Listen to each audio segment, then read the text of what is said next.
प्रधानमंत्री नरेंद्र मोदी आज गोरखपुर का दौरा करेंगे। वो 9,600 करोड़ की परियोजनाओं को राष्ट्र को समर्पित करेंगे और इनके सबसे महत्वपूर्ण और सबसे बड़ी परियोजना गोरखपुर का खाद कारखाना है और जिसकी कुल लागत 8,603 करोड़ है और ये 600 एकड़ में बना हुआ है। इसके अलावा पीएम मोदी गोरखपुर में पूर्वी उत्तर प्रदेश के पहले एम्स और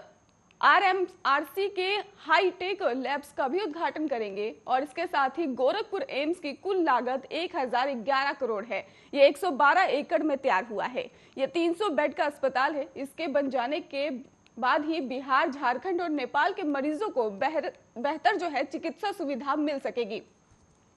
यहाँ 14 मॉडल ऑपरेशन थिएटर बनाए गए हैं और सिटी स्कैन का भी बंदोबस्त किया गया है। आपको बता दें, इसको लेकर पीएम मोदी आज गोरखपुर में लोगों को एक रीजनल मेडिकल रिसर्च सेंटर की भी सौगात देंगे और इसके साथ ही इसमें 125 एमबीबीएस की सीटें भी हैं। इससे वायरस और रिसर्च परीक्षण में भी आसानी होगी। और वहीं जापानी बात की जाए वहां पे रोकथाम के लिए, तो यहाँ पर अत्याधुनिक जांच की भी सुविधा उपलब्ध होगी। और जहां एक तरफ पीएम मोदी यूपी सीएम के गढ़ में ही होंगे, तो वहीं दूसरी तरफ मेरठ में भी आरएलडी की संयुक्त परिवर्तन रैली का आयोजन किया गया है, जिसमें आरएलडी मुखिया जयंत चौधरी के साथ ही मंच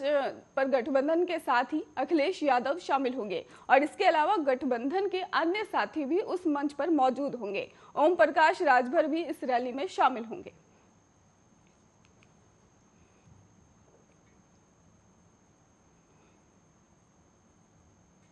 नागालैंड ने गलत सूचना और गलत पहचान के कारण पैरा एसएफ के ऑपरेशन में मजदूरों मारे गए थे और जिसके बाद ही पैरा एसएफ कमांडोज पर मजदूरों के शव को छिपाने की कोशिश करने और घटनास्थल से भागने की कोशिश के आरोप लगाए गए और जिसको लेकर भी अब सेना सूत्रों ने खारिज कर दिया है। सूत्रों के मुताबिक पैरा एसएफ की 21 यूनिट की ही टीम ने गलत ऑपरेशन के बाद भी घटनास्थल पर करीब 2-3 घंटे तक रही और ऑपरेशन को 21 पैरा के एक मेजर रैंक के अफसर नियुक्त कर रहे थे और उनके साथ ही करीब 1 दर्जन पैरा एसएफ कमांडोज और गाइड भी मौजूद थे। दरअसल असम में ही तैनात इस 21 पैरा टीम को स्टिक खुफिया जानकारी दी गई थी कि एक गाड़ी में हथियारों से लैस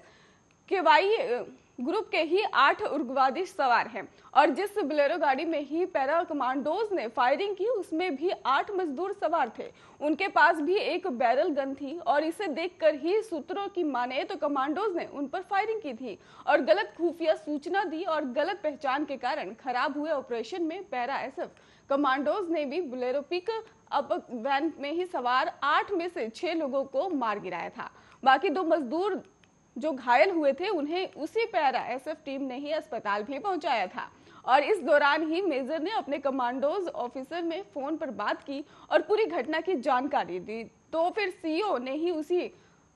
रक्कड़ पुलिस के पहुंचने तक इंतजार करने के लिए कहा और सूत्रों की माने तो पुलिस तो वहीं पहुंची, लेकिन उग्र भीड़ वहां पर पहुंच गई और ये भीड़ नागा समुदाय के दावों और मंजल लोडर जैसे पारंपरिक हथियार से लैस थी और मेजर ने भीड़ को समझाने की कोशिश की, लेकिन वहां मौजूद लोगों ने पैरा एसएफ की गाड़ियों पे ही आग लगा दी और कमांडोज पर हमला कर दिया और इस हमले में एक कमांडो की गर्दन कट गई और जिससे उनकी मौके पर ही मौत हो गई। इसके बाद कमांडोज ने उग्र भीड़ पर फायरिंग